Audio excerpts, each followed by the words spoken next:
앞서 다양한 체험을 통해서 데이터에 대한 충분한 이해를 도왔다면 이제 본격적으로 그런 데이터를 활용해서 인공지능 프로그램을 개발해보는 과정입니다.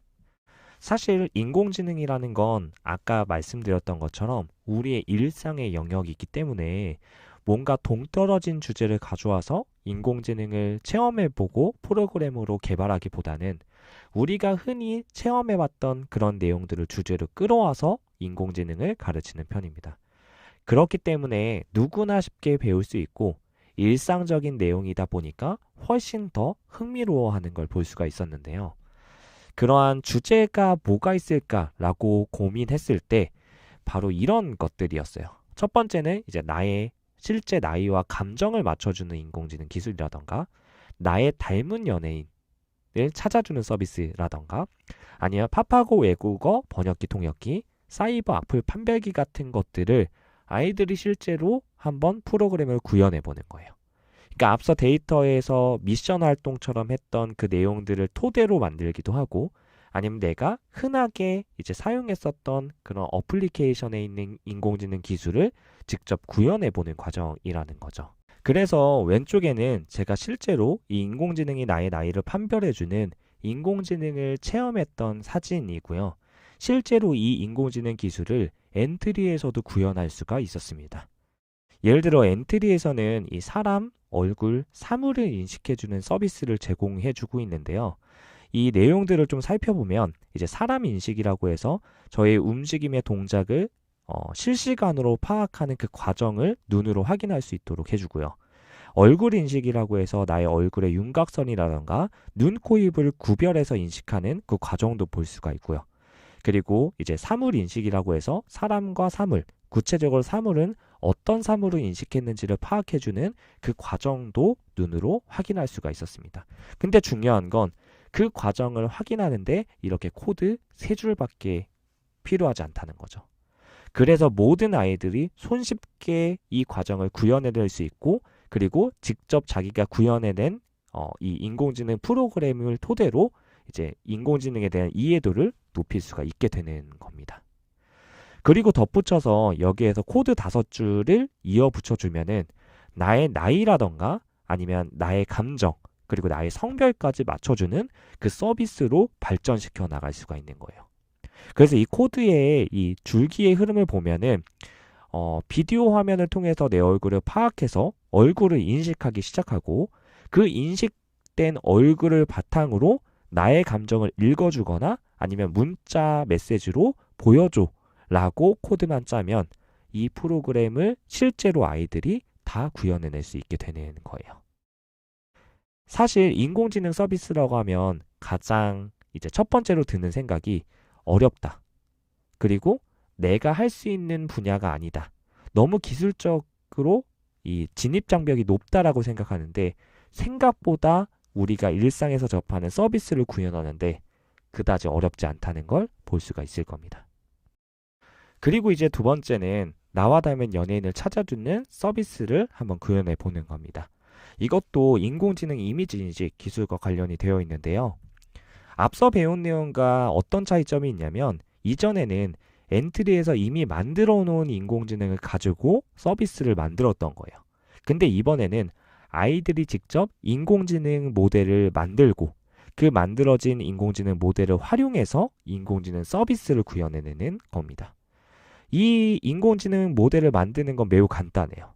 예를 들어 나와 닮은 연예인을 찾는 인공지능 서비스다 라고 하면 해당 연예인에 대한 사진을 한 10개 이상 정도를 각각 모은 다음에 데이터를 그 이름에 맞게 입력을 해서 모델 학습하기 버튼만 누르면 인공지능 모델을 우리가 만들어낼 수가 있게 되는 거예요. 그리고 그러한 만들어진 인공지능은 블록으로 이제 생성이 되게 되고요. 아까와 같은 그 과정을 거쳐서 이제 인공지능 서비스를 만들게 되는 겁니다. 그래서 한번 내용을 살펴보면 이렇게 이제 구현이 되는 거예요.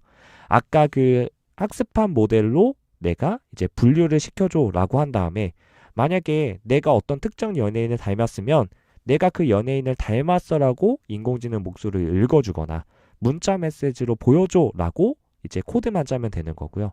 실제로 이 코드는 복사 붙여넣기를 제외하면 5줄 정도밖에 되지 않는다고 생각하시면 돼요. 그러니까 모든 아이들이 내가 교육과정 내에서 운영하고자 했을 때 한 명도 낙오 없이 모든 학생들이 다 만들어내는 걸 볼 수가 있습니다. 그리고 세 번째는 이제 팝하고 외국어 번역기, 통역기를 한번 구현해 보는데요. 이건 이제 인공지능 음성 인식 기술과 관련이 되어 있어요. 그래서 아까 그 미션 활동을 통해서 내가 이제 팝하고 번역기, 통역기를 한번 이제 실습을 해봤잖아요. 그럼 이러한 내용을 토대로 이제 그것들을 구현하는데요. 여기 보시면 코드 자체가 마찬가지로 3-4줄밖에 되지 않습니다. 그리고 만약에 이 과정을 좀 설명드리면 우리가 번역해달라고 인공지능에 명령할 때 데이터를 입력하는 방식은 2가지예요. 뭐냐면 사람의 목소리로 이제 인공지능에 전달해 주거나 아니면 타자를 통해서 문자로 전달해 주거나 이렇게 2가지잖아요. 이거는 이제 사람의 목소리로 데이터를 전달했을 때 그걸 인공지능이 번역해 주는 과정이고요. 그래서 이제 마이크가 연결돼 있으면 사람의 목소리를 인식해서 그 한국어를 영어로 번역해 준 걸 너가 읽어주거나 문자 메시지를 보여줘 이렇게 명령하는 거예요.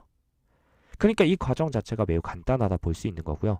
이번에는 아까 말씀드렸던 것처럼 문자로 내가 키보드로 문자를 입력하면 그 문자에 대한 대답에 한국어를 영어로 번역해 준 걸 읽어주고 문자로 보여줘라고 코드를 짠 겁니다. 생각보다 너무 간단하지 않나요?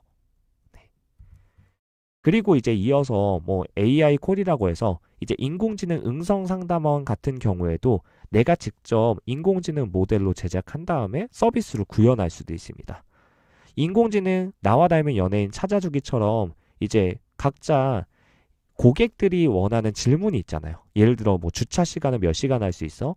뭐 메뉴 좀 추천해 줄 수 있어? 이런 것들을 자기의 목소리로 데이터를 계속 입력을 해주는 겁니다.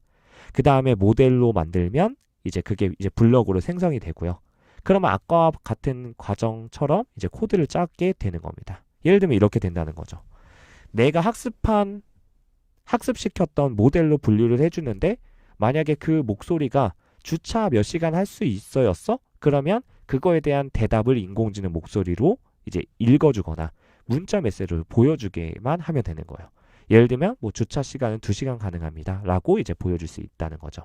이렇게 어떤 사용자의 목소리든 상관없이 비슷한 문장이 들려오면 그거에 대한 대답을 해줄 수 있는 이 과정의 서비스도 실제로 보면 4-5줄밖에 되지 않는다는 거예요.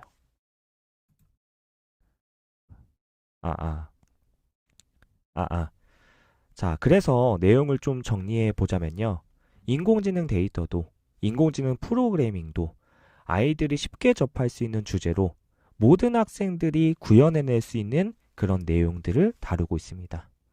실제로 교육과정상에서 운영해보다 보면 너무 무겁거나 어려운 내용들은 교사도 학생들도 버겁거든요. 근데 이렇게 간단한 코드를 가지고 아이들이 직접 인공지능을 만들어 볼 수 있고 그 과정에 대한 원리를 눈으로 직관적으로 확인할 수 있다라고 하면 이보다 더 좋은 내용들이 있을까요? 저는 인공지능 교육은 내용 자체가 쉽지만 아이들에게 큰 의미를 전달해 줄 수 있는 그 프로그램이 가장 중요하다고 생각합니다.